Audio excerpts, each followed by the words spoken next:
Day one at Oslo. This is the very first time I'm coming down to Oslo, and it seems altogether a different city with respect to the rest of the Europe.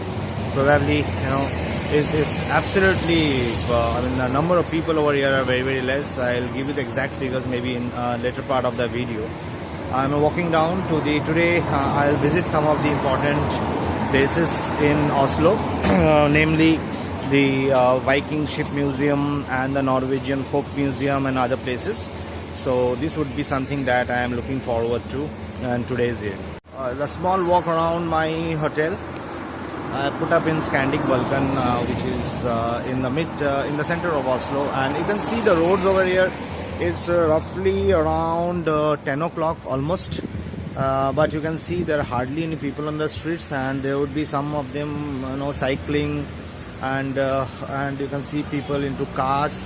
Not too many pedestrians though. And Norway is considered to be one of the most costliest city in the world, and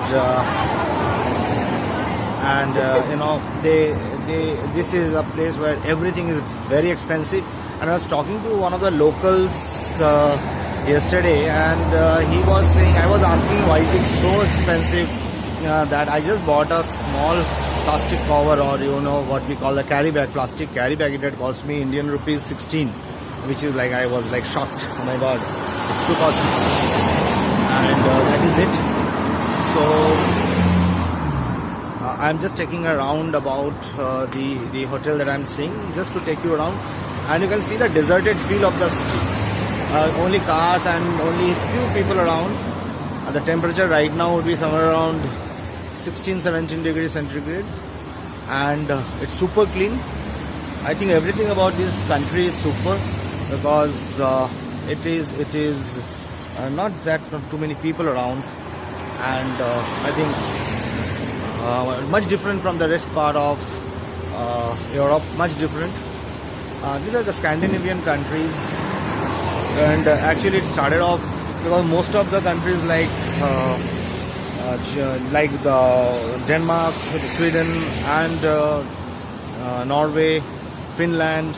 So these were the countries which used to do the trade through the Baltic Sea, and that's the name Balkans comes across, and the Vikings come across. So this is a part of the city, little deserted look. Hopefully wherever we are going we'll find some people, because Indians, we are used to seeing a lot of people around, and that gives us a really whenever we see something like desert, it seems like a curfew in Kashmir. To the most appropriate thing would be a curfew in Kashmir. The houses over here are amazing, the way they have built the houses. I think this is an amazing thing. I'm really enjoying it, and there's greenery. Another good thing about Norway, which I recently came across and came to know, was that they have made it illegal to cut down trees anymore. So deforestation is illegal in Norway. So that's one great thing that they have done, one great step they have taken. I'm entering the Viking Ship Museum. This is one important museum in the history of Norway. So I'll tell you the history once I take you through the Viking Ship Museum. This is precisely the map of for which is the Viking era. What you can see, the time of the Vikings was somewhere around 750 to 1050 AD, and the Vikings were outstanding shipbuilders and skilled navigators. Their ships were fast, sturdy, and well suited for long sea journeys. And here you can see how they moved around across the ocean, moved around to Greenland and even to Canada and Iceland, Faroe Islands, Ireland, Scotland. So the ships that we have today are basically the ships built on those era of 750 to 1050 AD. And so they are so old, yet they are so sturdy that the government has put across these ships in as a museum.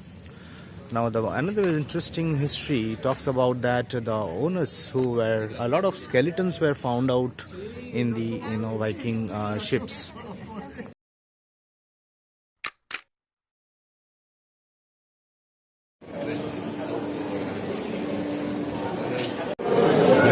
Now into the Viking Ship Museum, and huge history behind this particular thing.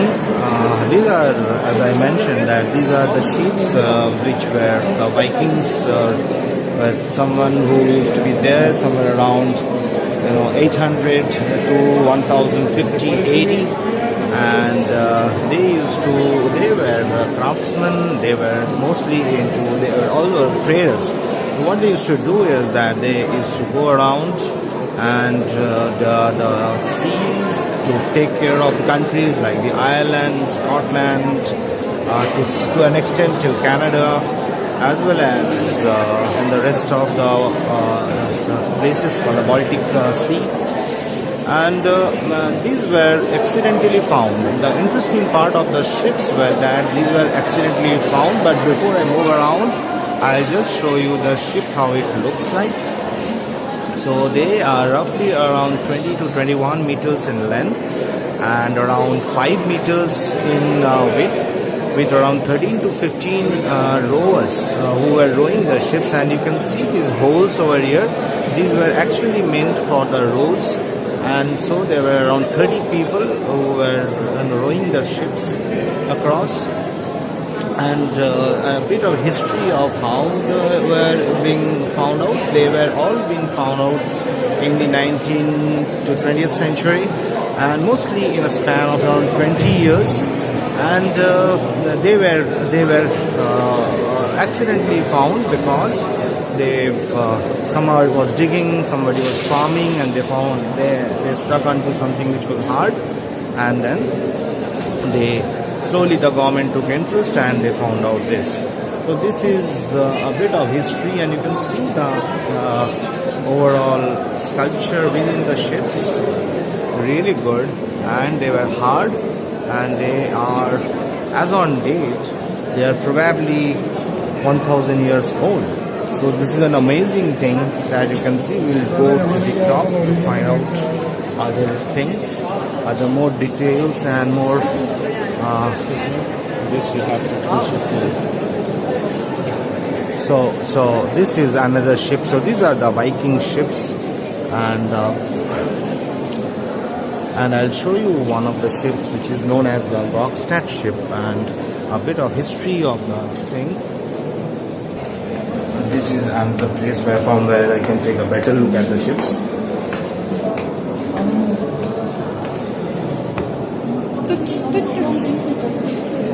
Excuse me. Sorry. Can we check photo? Sorry for waiting.